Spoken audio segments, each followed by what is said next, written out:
بسم الله الرحمن الرحيم. الحمد لله حمدا كثيرا طيبا مباركا فيه كما يحب ربنا ويرضاه، وأشهد أن لا إله إلا الله وحده لا شريك له، وأشهد أن محمدا عبده ورسوله، وصلى الله عليه وعلى آله وأصحابه وسلم تسليما كثيرا. أما بعد،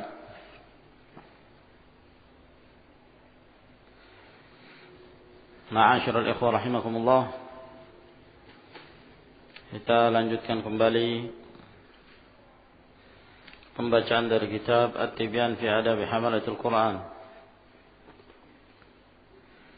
Pada akhir pembahasan kita telah menjelaskan tentang diharamkannya menafsirkan Al-Quranul Karim dengan tanpa ilmu, tanpa hujjah dan burhan. Sebab seorang yang menafsirkan Al-Quranul Karim membutuhkan ilmu alat, baik dari sisi dia memahami Al-Quranul Karim dengan baik, dia mengetahui yang umum, yang khusus, yang mutlak dan yang muqayyad, dan dia mengetahui nasikh dan mansukh. Demikian pula dari hadis Nabi sallallahu alaihi wasallam, dia menelaahnya, mengetahuinya, sebab Rasulullah sallallahu alaihi wasallam menafsirkan Al-Qur'an Al-Karim. Demikian pula dia harus mengetahui tempat-tempat ijma'. Demikian pula dari sisi ilmu al-lughatil arabiyyah, dari ilmu nahwu, balaghah dan yang lainnya. Apabila seorang menafsirkan Al-Quran Al-Karim dengan tanpa dasar ilmu tersebut, maka ini adalah perkara yang diharamkan. Allah Subhanahu wa ta'ala berfirman, "Fala taqfu ma laysa laka bihi ilm." Jangan kalian mengikuti apa-apa yang kalian tidak punya ilmu tentangnya. Dan Allah Azza wa Jalla pada saat menyebutkan perkara-perkara yang diharamkan, Allah mengatakan, "Wa an taqulu 'ala Allahi ma la ta'lamun." Yaitu kalian mengada-ada terhadap Allah Subhanahu wa ta'ala apa-apa yang kalian tidak punya ilmu dengannya. Lalu Al-Imam An-Nawawi rahimahullah ta'ala berkata, "Thumma al-mufassiruna bira'yihim min ghairi dalilin sahihin aqsamun." Orang-orang yang menafsirkan Al-Quranul Karim dengan ra'yu mereka, dengan pendapat semata, dengan akal, dengan tidak dibangun di atas dalil yang sahih, maka mereka ini bermacam-macam keadaannya. Minhum man yahtajju bi ayatin ala tashihi madhhabihi wa taqwiyati khatirih. Di antara mereka ada yang berhujjah dengan sebuah ayat untuk membenarkan pendapatnya dan untuk menguatkan pemikirannya, untuk membenarkan dan menguatkan apa yang menjadi keinginan dia. Ma'annahu la yaghlibu ala dhannihi anna dhalika huwal murad bil ayat. Padahal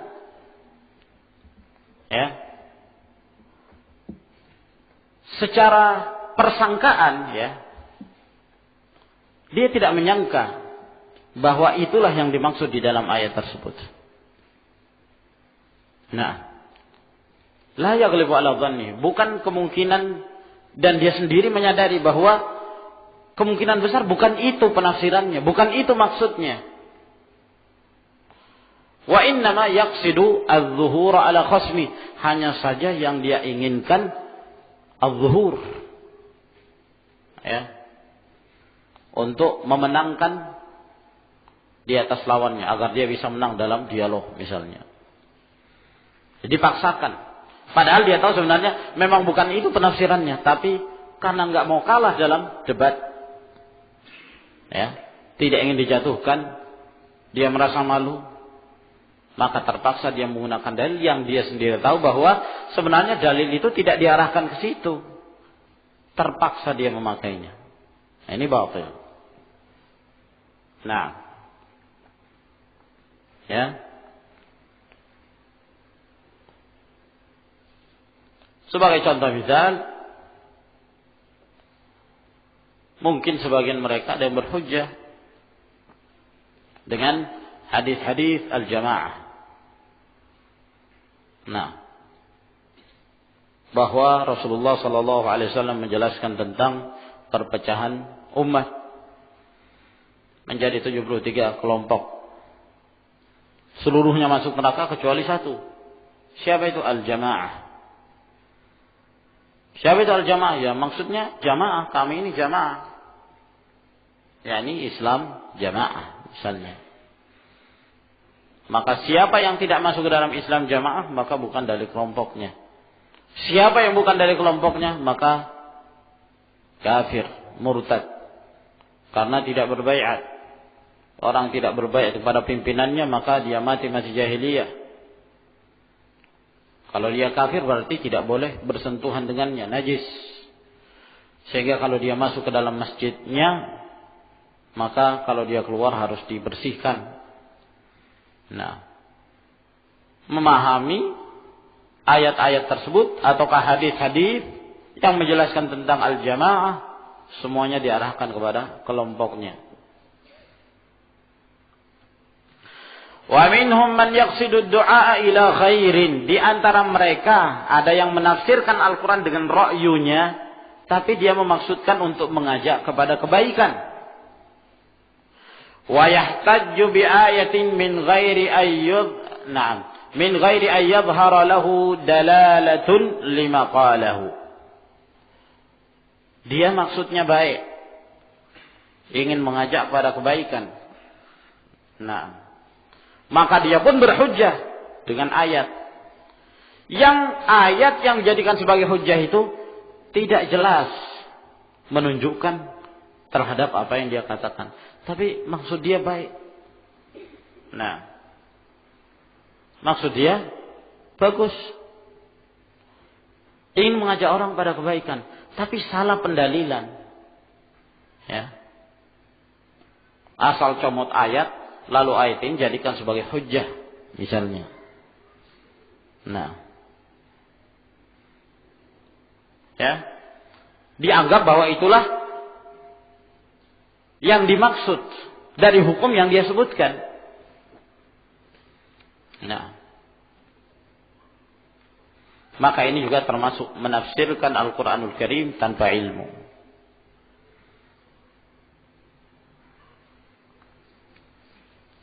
Wa minhum man yufassiru alfadhahu al-arabiyyata min ghairi wuqufin ala ma'aniha 'inda ahliha.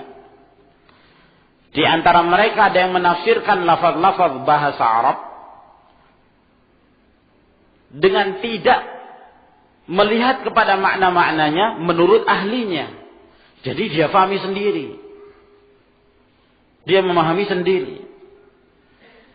Wahia mimma la yu'khadhu illa bis-sama'i min ahli al-arabiyyah.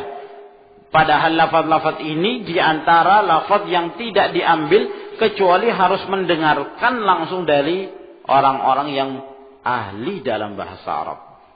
Wa ahli tafsir dan ahli dalam menafsirkan. Tidak boleh difahami sendiri.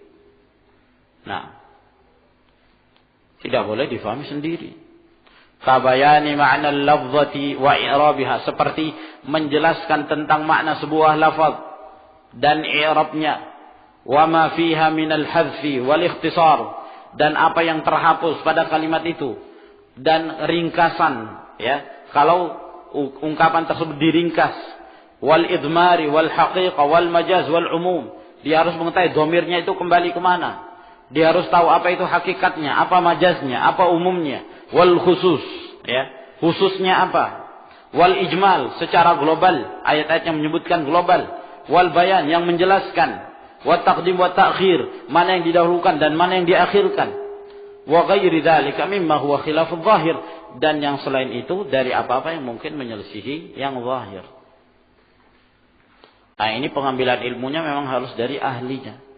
Dalam hal ini adalah mereka yang dikenal sebagai al-mufassirun, yang talaqi ilmunya dari secara bersambung sampai kepada para sahabat, kepada Rasulullah sallallahu alaihi wa ala alihi wasallam. Wala yakfi ma'a dzalika ma'rifatul arabiyyati wahdaha, dan tidak cukup dalam menafsirkan Al-Qur'an hanya sekedar mengetahui bahasa Arab saja, enggak cukup itu. Bal la budda ma'aha min ma'rifati ma qalahu ahlu tafsir fiha.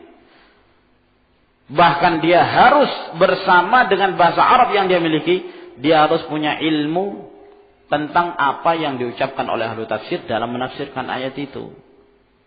Nah, sebagaimana kita ketahui, sebagian mereka yatajarraun, terlalu lancang, berani sekali menafsirkan Al-Qur'an Al-Karim. Sekedar dia mungkin baru belajar tafsir. Bahkan ada yang mungkin baru belajar terjemahan Al-Quran sistem 24 jam atau sistem 40 jam atau sistem 48 jam atau 50 jam atau sekian jam, menyangka bahwa dia sudah faham Al-Quran Al-Karim, sudah berani menafsirkan Al-Quran. Ya, contoh yang sering kita sebutkan, ada sebagian mereka yang berdalil dengan firman Allah Subhanahu wa taala, Ar-rijalu qawwamuna 'alan nisa. Ar-rijal qawwamuna 'alan nisa. Rijal itu pemimpin atas wanita, atas nisa. Kalau kita melihat kepada penjelasan para ulama tafsir, rijal itu ya laki-laki. Kaum lelaki itu yang memimpin kaum wanita. Kaum lelaki yang jelas, ya, mereka jenisnya khusus, wanita juga jenisnya khusus. Kaum lelaki dari kaum Adam, kaum wanita dari kaum Hawa, itu jelas itu. Tapi dia mengatakan ar-rijal di sini yang dimaksud yang punya kekuatan, yang memiliki power. Ya. Jadi siapapun dia, kalau dia kuat untuk menangin sesuatu, dia dinamakan rajul dalam bahasa Arab. Rijal kan jamak dari rajul. Siapa itu rajul? Orang yang kuat menangani sesuatu, kata dia. Kok bisa begitu? Iya, harus begitu, kata dia. Orang yang kuat menangani sesuatu, walaupun dia perempuan, kalau dia bisa menangani itu, maka dia dalam bahasa Arab namanya rajul. Kenapa? Nah, di dalam surah Al-Hajj, ketika Allah Subhanahu wa taala menjelaskan tentang orang-orang yang datang untuk menunaikan ibadah haji ke Al-Masjidul Haram. Apa kata Allah? Wa adzin fin nasi bil haji ya'tuka rijalan. Ya. Umumkanlah kepada manusia agar mereka menunaikan ibadah haji. Mereka mendatangimu rijalan. Nah, rijal. Berarti semua yang mendatangi Ka'bah itu mereka rijal, walaupun pakai jilbab, walaupun perempuan. Mereka itu juga rijal. Ya. Jadi walaupun dia perempuan tapi punya kemampuan, namanya rajul. Yang di sini rijal, di dalam ayat surah An-Nisa itu ar-rijalu juga disebutkan rijal, ya, dalam surah tersebut. Surah Al-Baqarah, ya. Nah, disebutkan sama-sama rijal. Subhanallah. Ya. Ada jahil, ini kebodohan. Ya, kalau dalam usul fikih namanya apa ya, ikhwan? Jahilun murakkab. Ini jahil yang bertumpuk-tumpuk. Nah, tersusun jahilnya. Ya. Padahal rijal di dalam surah Al-Hajj itu jamak dari rajil yang artinya berjalan kaki. Sedangkan rijal yang terdapat dalam ayat ar-rijalu qawwamuna 'alan nisa itu yang dimaksud jamak dari rajulun. Rajulun itu ya ziddul mar'ah, lawan dari wanita. Kebetulan sama-sama jamaknya rijal. Lalu ditafsirkan ayat yang terdapat dalam suratul Hajj ke ayat ar-rijalu qawwamuna 'alan nisa. Batil. Nah, lalu dibangun di atas hukum bahwa wanita itu boleh menjadi pimpinan negara. Lupa dengan hadis Nabi sallallahu alaihi wasallam. Ketika ada sebuah negara yang mereka mengangkat pemimpinnya sebagai wanita, kata Nabi sallallahu alaihi wasallam, "Lan yufliha qaumun wallau amrahum imra'ah." Tidak akan beruntung suatu kaum mereka mengangkat pimpinannya seorang wanita. Sehingga tidak cukup hanya sekedar mengetahui bahasa Arab. Az-Zamakhsyari, tokoh Mu'tazili, ahli dalam bahasa Arab. Akan tapi dengan keilmuan tersebut tidak cukup untuk memahami Al-Quranul Karim. Dia memahami dari firman Allah Subhanahu wa taala, "Innaka lan tarani." Sesungguhnya engkau tidak akan mampu melihatku. Ketika Allah mengatakan kepada Musa alaihi salam, sesungguhnya engkau tidak akan mampu melihatku. Lan tarani. Kata dia, lan, yang dimaksud lan di sini adalah lan litta'bid. Lan itu faedahnya untuk selama-lamanya. Ya. Berarti maksudnya apa selama-lamanya? Engkau tidak akan bisa melihatku selama-lamanya. Maksudnya apa? Bahwa Allah itu tidak bisa dilihat oleh hambanya selama-lamanya. Di dunia dan di akhirat. Walaupun di dalam surga. Mengingkari bahwa Allah itu bisa dilihat di akhirat. Bayangkan. Sampai menolak hadis-hadis yang mutawatir. Bahkan nas-nas dalam Al-Quran yang lainnya menunjukkan bahwa Allah itu dilihat di akhirat. Di dalam surga, bagi penduduk surga. Diingkari.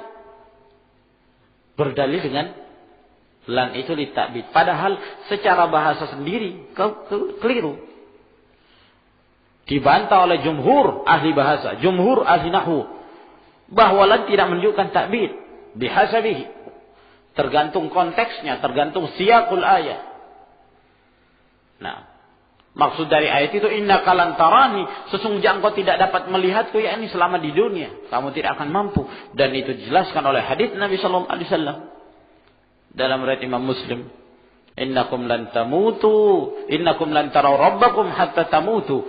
Sesungguhnya kalian tidak akan bisa melihat Rabb kalian sampai kalian mati. Ya. Nas-nas dalam Al-Quran dan hadis menunjukkan Allah Subhanahu wa taala dilihat di akhirat.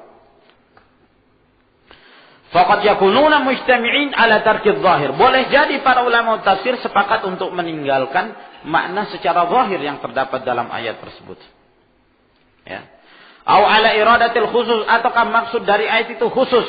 Awil idmar, ataukah ada yang tersimpan, ada yang tersembunyi, wa ghairi dzalik, dan yang semisalnya. Mimma huwa khilafudz zahir, dari apa-apa yang menyelisihi zahirnya. Wa kama idza kana al-lafdhu mushtarakan baina ma'ani, demikian pula terkadang satu lafaz itu memiliki beberapa makna. Itu harus diketahui. Masing-masing tempat punya makna tersendiri yang tidak bisa dibawa kepada tempat yang lain. Fa'ulima fi mawdi'in anna al-murada ihdal ma'ani. Au fa'alima fi mawdi'in, lalu kemudian orang tersebut mengetahui satu tempat maknanya, bahwa yang dimaksud adalah salah satu dari makna itu. Tsumma fassara kullama ja'a bi, lalu kemudian dia menafsirkan semua apa yang ada di dalam nas itu dengan lafaz itu dengan penafsiran yang sama. Itu keliru. Sama seperti yang kita sebutkan, rijal sama-sama rijal, tapi berbeda penafsirannya. Yang satu jamak rajil, pejalan kaki, yang satu jamak rajul, yang artinya laki-laki. Walaupun lafaznya sama, tapi berbeda hakikatnya, berbeda maknanya. Fahadha kulluhu tafsirun birra'yi wa huwa haram. Maka ini semua merupakan bentuk-bentuk penafsiran dengan ra'yu, dan ini adalah sesuatu yang diharamkan. Wallahu a'lam. Faslun, pasal yang berikutnya. Yahrumul mira'u fil Qur'ani wal jidal fihi bighairi haqqin. Diharamkan berdebat atau mendebati Al-Qur'anul Karim dan berdebat tentang Al-Quran dengan tanpa hak. yakni mendebati isi Al-Quranul Karim. Wah, kayaknya mestinya seperti ini, ya. Harusnya seperti ini keadaannya. Harusnya ayat ini maunya dibentuk seperti ini. Harusnya kisahnya yang benar seperti ini. Akhirnya menimbulkan keraguan pada diri seorang disebabkan karena dia terlalu banyak mempertanyakan tentang ayat-ayat Allah Subhanahu wa taala. Famin dzalika ay yudhhira fihi dalalatal ayati ala syai'in yukhalifu madhhabah. Ya. Contohnya di antara seorang yang berdebat atau mendebati Al-Quranul Karim adalah seseorang yang menampakkan penunjukan dari ayat tersebut, yang ayat ini sebenarnya menunjukkan sesuatu yang menyelisihi pendapatnya, menyelisihi apa yang menjadi ra'yu dia, apa yang menjadi pendapat dia, mazhabnya. Wa yahtamilu ihtimalan dha'ifan muwafaqata madhhabi. Tapi ada kemungkinan itu kecil, lemah. Yang kemungkinan itu mungkin saja sesuai dengan madhabnya. Dan dia tahu. Fayahmiluha ala madhhabih. Akhirnya dia membawanya kepada madhabnya. Nah, dia membawa kepada madhab. Wa yunadhiru ala dhalik. Bahkan dia berani berdialog atas hal itu. Ma'adzuhuriha lahu fi khilafi ma yaqul. Padahal jelas-jelas menyelisihi apa yang dia katakan. Sebagaimana kita ketahui ya ikhwan, kebiasaan ahlul bid'ah, mereka suka mencari ayat-ayat yang tersamarkan, ayat-ayat yang bisa dibawa ke sana kemari. Lalu melupakan ayat-ayat yang muhkam, ayat-ayat yang jelas, yang tidak menunjukkan makna yang lain kecuali satu.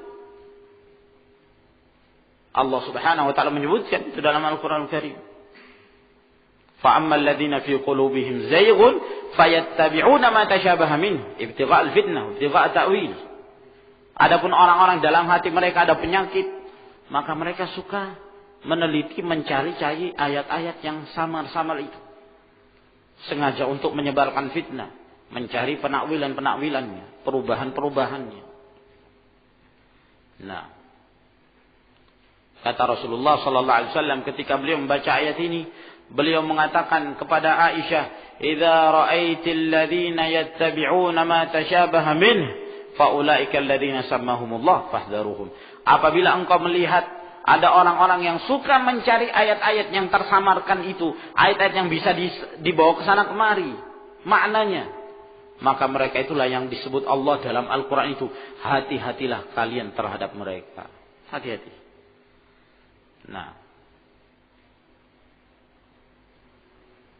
berhati-hatilah. Jangankan mereka dari kalangan ahlul bid'ah, Nasara bisa mencari dalil dari Al-Quran untuk memenangkan keyakinan mereka. Inna nahnu nazzalna dzikra. Sesungguhnya kami yang menurunkan Al-Quran, kata Allah dalam Al-Quran. Nah, di sini kan Allah menyebutkan kami, berarti dia tidak sendirian, kata orang Nasara. Allah itu tidak sendirian, ada yang lain. Nah, itulah yang kami yakini. Trinitas. Jadi Allah itu punya anak, ya, dan Rohul Kudus. Semuanya Tuhan.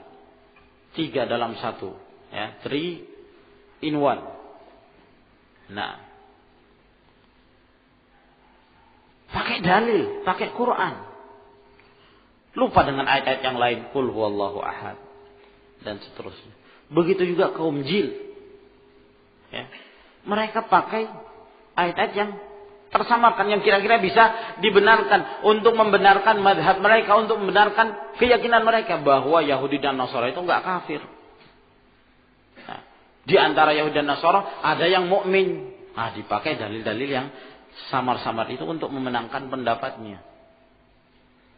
Nah, dan ini semua adalah kebatilan. Dan ini adalah perkara yang diharamkan. Wa amma man la yadhhara lahu dzalik fa huwa ma'dzur. Adapun orang yang tidak nampak baginya hal tersebut, maka dia diberi uzur. Dia menyangka itu maksudnya, padahal tidak. Ya, tapi bukan karena dia ingin sengaja mempermainkan ayat Al-Qur'anul Karim, tapi karena kebodohan dia, kurangnya ilmu dia. Kalau orang seperti ini diberikan uzur, tapi dia harus belajar. Dia harus menuntut ilmu. Wa qad shahha an Rasulillah sallallahu alaihi wasallam annahu qala, dan telah sahih dari Rasulullah sallallahu alaihi wasallam bahwa beliau bersabda, al-mira'u fil Qur'ani kufrun. Mendebat tentang Al-Qur'an, ayat-ayat Al-Qur'an adalah merupakan kekafiran. Qala al-Khattabi al-muradu bil mira'i asyak. Yang dimaksud al-mira' di sini adalah ragu. yakni ragu tentang ayat Al-Qur'an adalah kekafiran. Wa qila al-jidalul musyakkiku fih. Ada lagi yang mengatakan yang dimaksud al-mira' adalah perdebatan yang mendatangkan keraguan-raguan terhadap Al-Qur'anul Karim. Itu yang dimaksud kekufuran. Wa qila ada pula yang mengatakan huwal jidal alladhi yaf'aluhu ahlul ahwa fi ayatil qadar wa nahwiha. Yang dimaksud adalah perdebatan yang dilakukan oleh para pengikut hawa nafsu, ya, tentang ayat-ayat takdir, kalau mereka mengingkari takdir dan yang semisalnya. Walhasil ada kemungkinan ini semua termasuk dalam makna hadis Nabi sallallahu alaihi wasallam, al-mira'u fil Qur'ani kufurun. Segala jenis kesesatan, apakah dia ragu terhadap Al-Qur'an, kufur. Atau yang dimaksud adalah perdebatan yang mendatangkan keraguan-raguan terhadap Al-Qur'an dan kebenarannya, juga kekufuran. Ataukah perdebatan yang dilakukan oleh ahlul bid'ah, ahlul hawa, dalam meragu-ragukan firman Allah, seperti Jahmiyah yang meragukan bahwa Allah Subhanahu wa taala berdialog secara langsung pada Musa alaihissalam. Nah, demikian pula Al-Qadariyah yang mengingkari ayat-ayat takdir, lalu dipelintir ke sana kemari maknanya, menyimpang dari apa yang telah difahami oleh para ulama salaf. Ini semua termasuk dalam jenis al-mira', perdebatan yang tercela, ya, tentang Al-Qur'an Karim, dan itu kufuran. Sebagaimana disebutkan dalam riwayat ini, disebutkan oleh pentahqiq bahwa sanadnya hasan. Nah, wallahu a'lam bissawab. Ila huna ya ikhwan. Wa akhiru da'wana alhamdulillahi rabbil alamin. Tafaddalu hafizakumullah.